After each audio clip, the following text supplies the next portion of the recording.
नमस्कार, मैं डॉक्टर रजनीश कुमार आप सभी का एक बार फिर से हार्दिक स्वागत करता हूं। प्रिय विद्यार्थियों, वादे के मुताबिक हम 11 अगस्त 2025 से यूपी एलटी ग्रेड 2025 परीक्षा की तैयारी कराने जा रहे हैं। इसको हमने एक नाम दिया है हिंदी स्वलिखित प्रश्नों की सीरीज। जैसा कि पाठ्यक्रम और पैटर्न पर चर्चा करते हुए हमने आप सभी को बताया था कि ये परीक्षा प्रारंभिक और मुख्य दोनों चरणों में कराई जाएगी, जिसमें कि इस सीरीज के माध्यम से आपका ऑब्जेक्टिव और सब्जेक्टिव दोनों भाग तैयार होगा।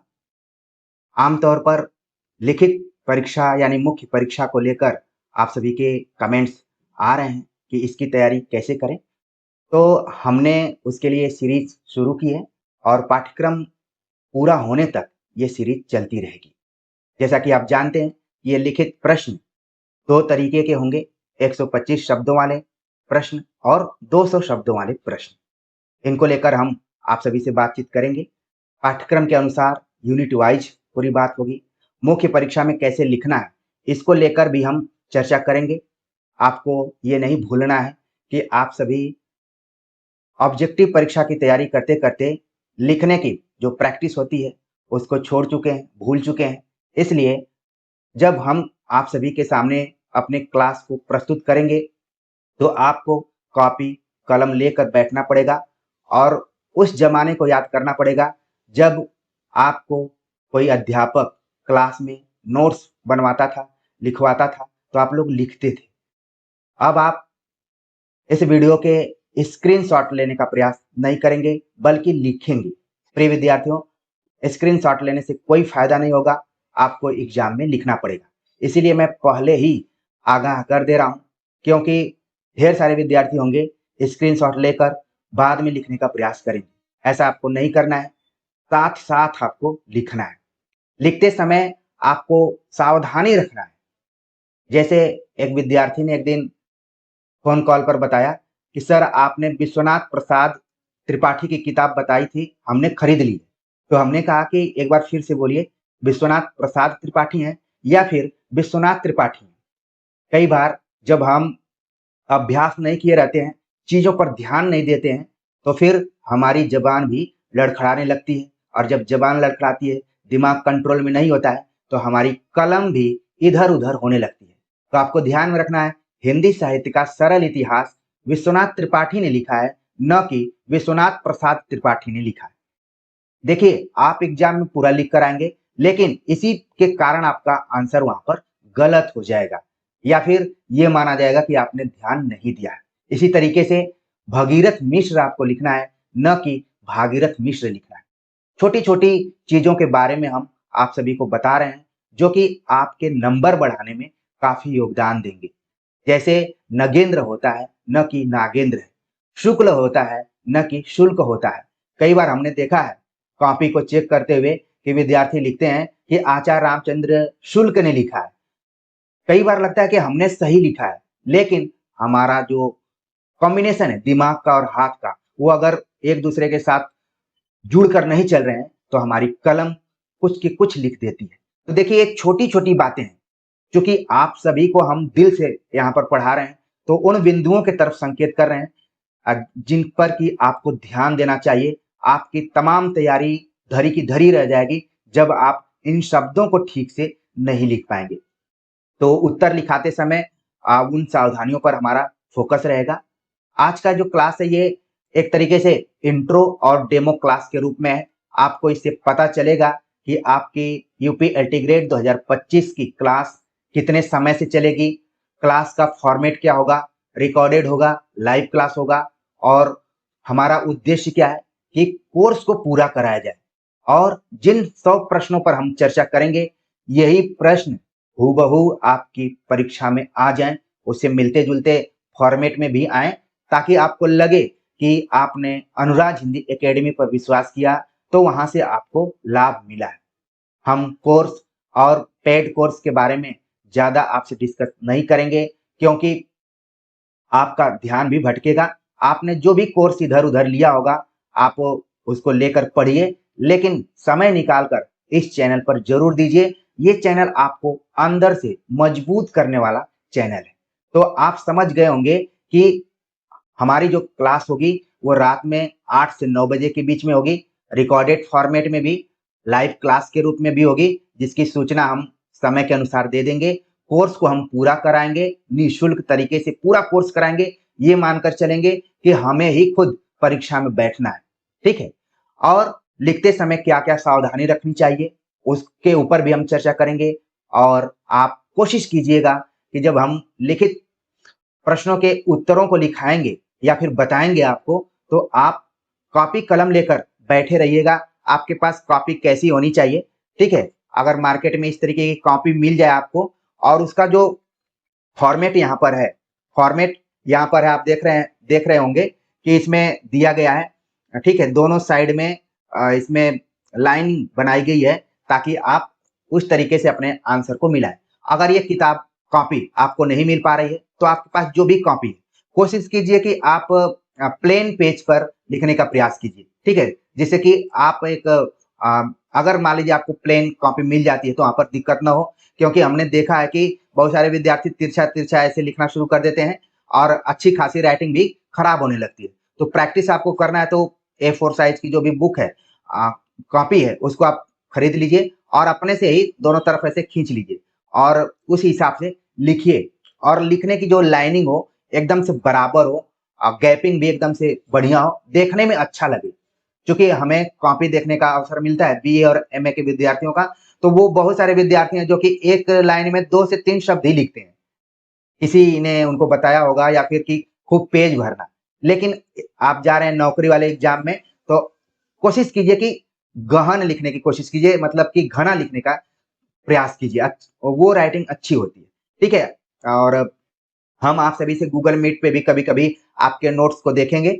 ये मानकर चलिए कि यूपी एलटी ग्रेड 2025 की परीक्षा को लेकर हम गंभीर हैं, ठीक है? जो भी माध्यम अपनाना पड़ेगा, उस माध्यम के आधार पे आप सभी से हम मिलेंगे भी। तो जो पुराने विद्यार्थी हैं, उनको तो पाठ्यक्रम और पैटर्न पूरा पता है, लेकिन जो नए हैं, एक नज़र ज़रूर दौड़ाएँगे, चूँकि हम यहाँ पर क्लास करने जा रहे हैं, शुरू कराने जा रहे हैं, तो हमने पाठ्यक्रम में थोड़ा-सा अपने से कुछ जोड़ा हुआ है, जैसे इसमें हमने यूनिट जोड़ा हुआ है, ठीक है? हम यूनिट वाइज़ आप सभी की तैयारी कराएँगे, ठीक है? उसके आधार पर ही आपको अपने नोट्स को तैयार करना है। जितने भी विद्यार्थी यहाँ पर जुड़े हैं, वो ज़रूर हैंड राइटिंग नोट्स में लिखेंगे, उनके पास नोट्स होना चाहिए। तो सहूलियत के लिए हमने इसको यूनिट में बदला हुआ है और देखेंगे आपकी कुल 8 यूनिट हमने इसको बनाया हुआ है। इस यूनिट के माध्यम से आपकी क्लासेस चलेंगी, उसके हिसाब से वीडियोज़ लेक्चर आएँगे और आप अच्छे से तैयारी कर लेंगे और देखेंगे कि समय रहते ही आपके पास बहुत ही अच्छा नोट्स बन जाएगा, ठीक है? तो इस हिसाब से आप ज़रूर अपने नोट्स को बनाइए और आपको अच्छा लगेगा, हमें पूरा विश्वास है। तो देख रहे हैं आपकी यूनिट 1 के अंतर्गत हिंदी साहित्य का इतिहास है, आदिकाल से लेकर आधुनिक काल तक, ठीक है? आधुनिक काल को हम यूनिट 2 के अंतर्गत यहाँ पर रखे हुए हैं, जिसके अंतर्गत आप देख रहे हैं कि कुल 5-6 टॉपिक हैं। इसी की तरह यूनिट 3 है, जिसमें हिंदी गद्य साहित्य का विकास है। हमने यहाँ पर अनुमानतः कितने तरीके के क्वेश्चन बन सकते हैं, उनको भी लिखा हुआ है। जैसे हिंदी साहित्य का इतिहास आदिकाल से लेकर रीतिकाल लगभग 10 क्वेश्चन बन सकते हैं। वो 10 क्वेश्चन कौन बनेंगे, जब हम आपको मेंस की तैयारी करवाएँगे, तो खुद आपको पता चलेगा, ठीक है? लाइन हम एकदम से क्रमशः आपको पढ़ाएँगे। आपको कमेंट करने की ज़रूरत ही नहीं है कि सर आप टू द पॉइंट पढ़ाइए या फिर सिलेबस के अनुसार पढ़ाइए, ठीक है? थोड़ा-सा हम उन बिंदुओं पर ज़्यादा फोकस करेंगे जो तकनीकी तौर पर परेशानी पैदा करते हैं। सामान्य चीज़ों को तो आप पढ़ लेंगे, लेकिन तकनीकी तौर पर जो आपके लिए कठिन हो सकती हैं, जिन पे कम सोर्स हों या फिर स्रोत हों, उस पे हमारा फोकस रहेगा। बाकी पूरा हम कवर करवाएँगे और ये भी बताएँगे कि उत्तर प्रदेश के होने के बावजूद भी आपके उत्तर में कैसे अलगाव होगा, कैसे थोड़ा-सा अंतर रहेगा। पढ़ाएँगे यहीं पर, लेकिन वो कुछ सूत्र आपको बताएँगे कि आप किसी एक ही चैनल से जुड़ते हुए भी थोड़ा-सा अंतर करेंगे। ये कोई पकड़ ही नहीं पाएगा कि फलाँ का आपने पढ़ा था, ढेका का आपने कोर्स लिया हुआ था, वहीं से सभी चीज़ें आई हुई हैं। वो अंतर भी बताएँगे, तभी आपके अच्छे नंबर आएँगे। तो इस चीज़ को आप ध्यान में रखिएगा, ठीक है, आदिकाल से रीतिकाल तक हमने लगभग 10 क्वेश्चंस को चुना है, उस पर एक एक करके हम बात करेंगे। आधुनिक काल के अंतर्गत भी हमने कुल 10 प्रश्नों को चुना हुआ है, उस पर भी एक एक तरीके से हम बात करेंगे। हिंदी गद्य साहित्य का विकास के अंतर्गत लगभग 15 क्वेश्चन बन रहे हैं, जिनको कि क्रमशः हम लिखवाएंगे आपके सामने प्रस्तुत करेंगे, समझाएंगे आपको, जिसके माध्यम से आपका ऑब्जेक्टिव भी तैयार होगा। ऐसा नहीं है कि लिखित परीक्षा हमने यहाँ पर लिख दी है तो लिखित मुख्य परीक्षा ही होगी। आपका प्रारंभिक चरण भी इसमें कंप्लीट हो जाएगा। इस चीज को आप जरूर महसूस करेंगे बाद में। ठीक है, आगे यूनिट 4 के अंतर्गत है कि हिंदी के रचनाकार एवं उनकी रचनाएं। इसको लेकर आपके दिमाग में आ रहे होंगे कि आखिरकार हिंदी के वो कौन से रचनाकार हैं या रचनाएं हैं जिनको कि हमें ध्यान रखना चाहिए। इससे जुड़ा हुआ लगभग 20 प्रश्न हमने इंडिकेट किया हुआ है, कॉपी में नोट किया है, जिसके ऊपर हम चर्चा करेंगे। जैसे हिंदी के रचनाकार एवं उनकी रचनाओं की बात करें तो पृथ्वीराज रासो, चंद्रवरदाई, पद्मावत, जयसी, रामचरितमानस, तुलसीदास, रामचंद्रिका, केशवदास, प्रिय प्रवास, हरिऔध, कामायनी, जयशंकर प्रसाद, साकेत, मैथिली शरण गुप्त, असाध्य बीड़ा, अज्ञे, अंधेरे में, मुक्तिबोध। इसी तरीके से गद्य विधाओं के अंतर्गत जो फेमस फेमस रचनाएं लगभग 20 के आसपास में रचनाओं को हमने कलेक्ट किया हुआ है, उसके ऊपर एक एक तरीके से बात करेंगे कि अगर 125 शब्दों में आ जाए तो भी आप कर लें, 200 शब्दों में आए तो भी कर लें, टिप्पणी में आए तो भी कर लें, किसी भी एंगल से प्रश्न आए तो आप आराम से कर लेंगे, आपको घबराने की बिल्कुल जरूरत ही नहीं। यूनिट 5 के अंतर्गत हम चर्चा करेंगे जो कि देखने में ऐसा लग रहा है कि इसमें रस, छंद, अलंकार हैं, इनसे सवाल नहीं बन सकते हैं। कुछ विद्यार्थियों ने कमेंट किया कि व्याकरण से तो सवाल 125 200 शब्दों में नहीं बन पाएगा, तो इसको तो छोड़ दिया जाएगा। ऐसा नहीं है, यहाँ से भी सवाल बन सकता है। मान लीजिए सवाल आ गया कि रस के अवयवों पर विचार कीजिए, तो 125 शब्द आप आराम से लिख सकते हैं। या फिर दोहा और सोठा में अंतर पूछते हुए एक एक उदाहरण दीजिए। ठीक है, अपेक्षाकृत कम लिखना पड़ेगा, लेकिन तकनीकी ये प्रश्न है।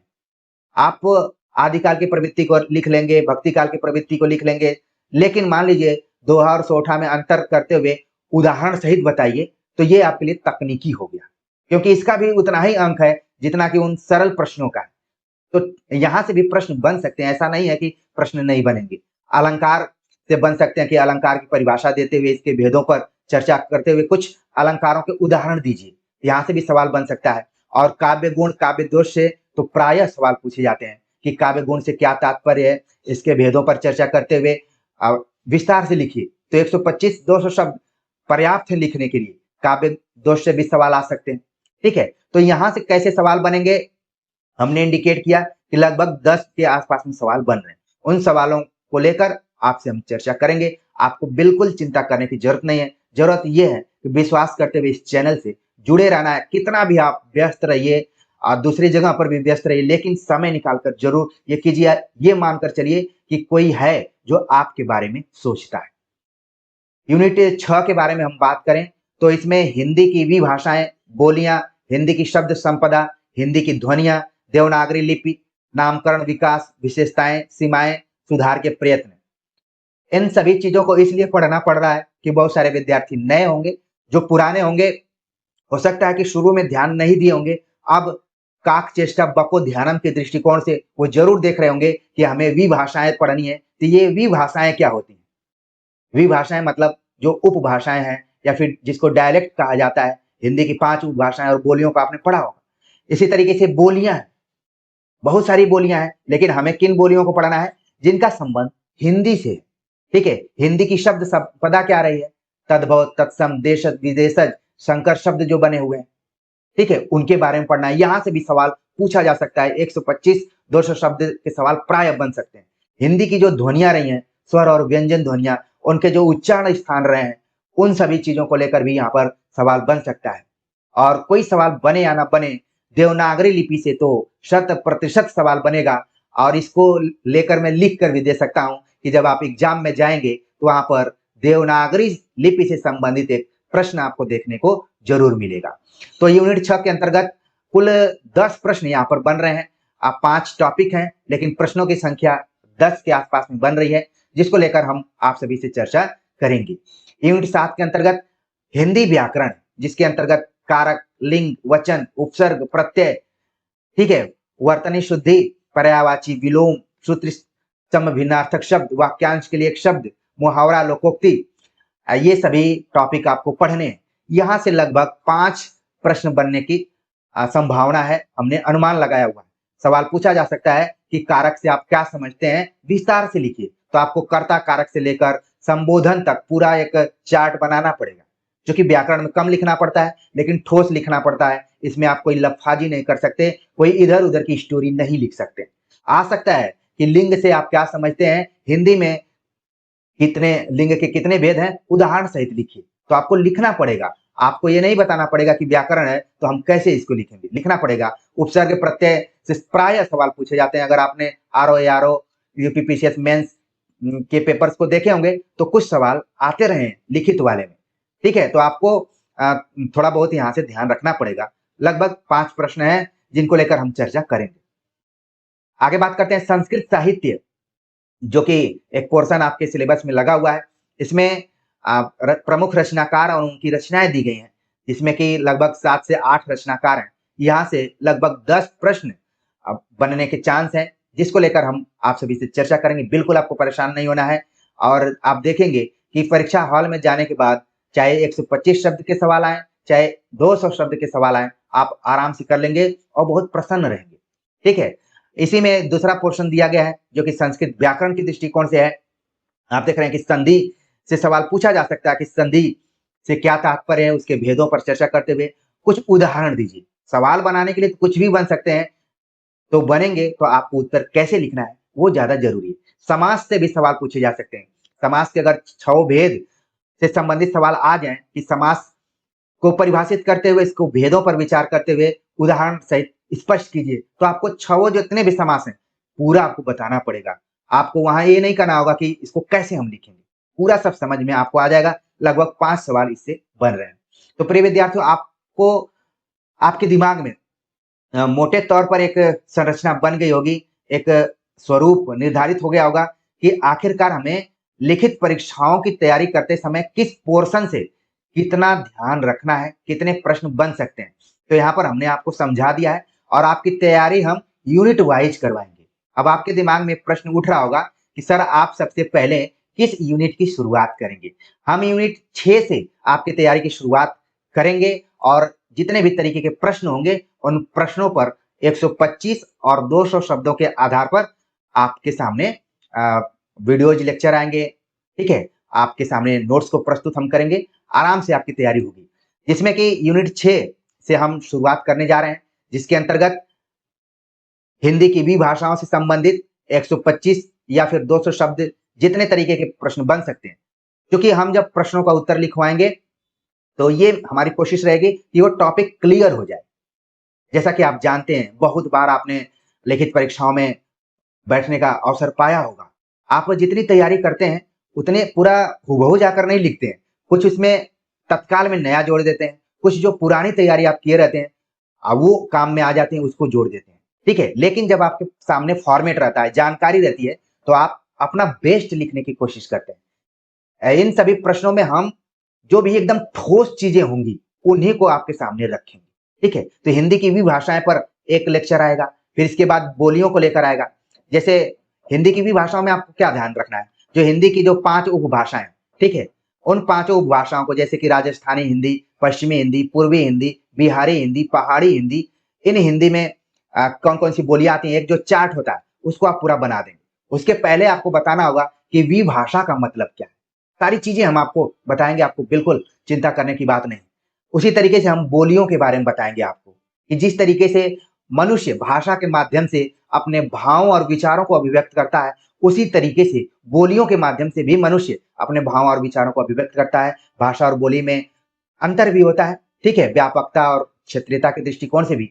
मान लीजिए बोलियों से रिलेटेड क्वेश्चन आ जाते हैं, तो हिंदी में मोटे तौर पर 18 बोलियों को शामिल किया गया है। लेकिन आप क्या लिखेंगे, आप जिस इलाके के कम से कम 4-5 बोलियों को ध्यान में रखेंगे, जैसे कि ब्रज भाषा हो गई, खड़ी बोली हो गई, इसके बाद अवधी हो गई, और जिस इलाके के आप हैं, भोजपुरी इलाके के हैं तो भोजपुरी के बारे में लिख देंगे, बुंदेली इलाके के हैं तो बुंदेली के बारे में लिखेंगे, बघेली इलाके के हैं तो बघेली के बारे में, पहाड़ी इलाके के हैं, तो जिससे कि आपका उत्तर भी अलग हो जाएगा। आपको ये ना लगेगा कि आप किसी एक नोट्स को पकड़ लिए थे और वही जाके हूबहू उतार दिए। आपके उत्तर में भी विविधता आएगी। जब उत्तर में भी विविधता आएगी तो आपके मार्क्स में भी, आपके अंक में भी विविधता आएगी। तो हम वो तकनीक भी आपको बताएंगे कि एक तरह दिखते हुए भी कैसे अंतर रहेगा। ठीक, हिंदी की शब्द संपदा को लेकर हम प्रश्न लेकर आएंगे। उसको कैसे लिखना है, तद्भव, तत्सम, देशज, विदेशज, पूरा उदाहरण सहित आप सामने रखेंगे, जिससे कि आपको एक आइडिया लग जाएगा कि 125 या 200 शब्दों को हमें कितना लिखना है। इसी तरीके से हिंदी की जो ध्वनियां रही हैं, स्वर, व्यंजन, उनको लेकर भी हम चर्चा करेंगे, उनके उच्चारण स्थान को लेकर भी बात करेंगे। पूरा एकदम से कसावट से भरा हुआ उत्तर रहेगा। आपको लगेगा कि नहीं, हमें तो इसी तरीके से पढ़ना चाहिए और न केवल हमारा लिखित एग्जाम तैयार हो रहा है, बल्कि हमारा ऑब्जेक्टिव भी तैयार हो रहा है।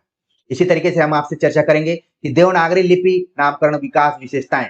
चूंकि ये बहुत ही इंपॉर्टेंट क्वेश्चन है, तो इसमें सब एक ही उत्तर में कैसे सभी को हम कंप्लीट कर लें कि नामकरण को लेकर क्या लिखना है, विकास को लेकर क्या लिखना है, विशेषताएं कौन कौन सी है उसको लेकर कैसे लिखना है, सीमाएं क्या रही हैं, और सुधार के जो प्रयत्न किए गए अलग अलग व्यक्तियों और संस्थाओं के माध्यम से उसको लेकर कैसे लिखना है।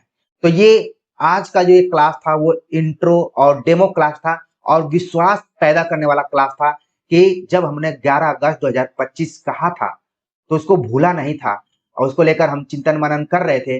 अब आपको ये लग रहा होगा कि ये व्यक्ति पाठ्यक्रम पूरा करके ही छोड़ेगा, और केवल पाठ्यक्रम नहीं, आपका उस पीडीएफ में नाम रहेगा जो सिलेक्टेड कैंडिडेट्स की सूची रहेगी। तो इतना विश्वास करके आप जरूर देखिए, आपको आनंद आएगा और एग्जाम के कम से कम 15 दिन पहले आपका सिलेबस पूरा कंप्लीट हो जाएगा। हमारी कोशिश रहेगी कि एक दिन में कम से कम 2 क्लास आपके सामने रहें। जिस तरीके से टॉपिक रहेगा उसी तरीके से क्लास आएंगे। आपको घबराना नहीं है कि एक दिन में 10 क्लास दीजिए, एक दिन में 5 क्लास दीजिए, वो सब नहीं चलेगा। जो हम क्लास आपको देंगे वो आपको सदियों सदियों तक दिमाग में बैठे रहेंगे। एक तरीके से कालजयी क्लास रहेंगे और हमारी कोशिश क्या है कि आपके अंदर की जो क्षमता है उसको बाहर निकाल दिया जाए और आप अपने जीवन में सुखमय जीवन को व्यतीत करें, सेलेक्ट हो जाए। कुल मिलाकर जिस समाज में हम रहते हैं वहां पर नौकरी करना ही जीवंतता का प्रतीक है और ढेर सारी चीजें हैं। हम लगातार जो विद्यार्थी संघर्षरत हैं उनसे चर्चा होती है, तो यही समझ में आता है कि जब तक नौकरी नहीं तब तक आपकी सार्थकता नहीं। तो कोशिश ये कीजिए कि जो कुछ हम बता रहे हैं वो आपके लिए बता रहे हैं, आपके लिए समय निकाल कर बता रहे हैं और कोशिश यही कर रहे हैं कि तमाम तैयारी करने वाले विद्यार्थियों में से आप कैसे अलग दिखें, उस भीड़ में आपका वो चमचमाता हुआ चेहरा बताए कि आप अनुराग हिंदी एकेडमी से जुड़े हुए थे और आपने बहुत ही बेहतरीन तरीके से तैयारी की थी।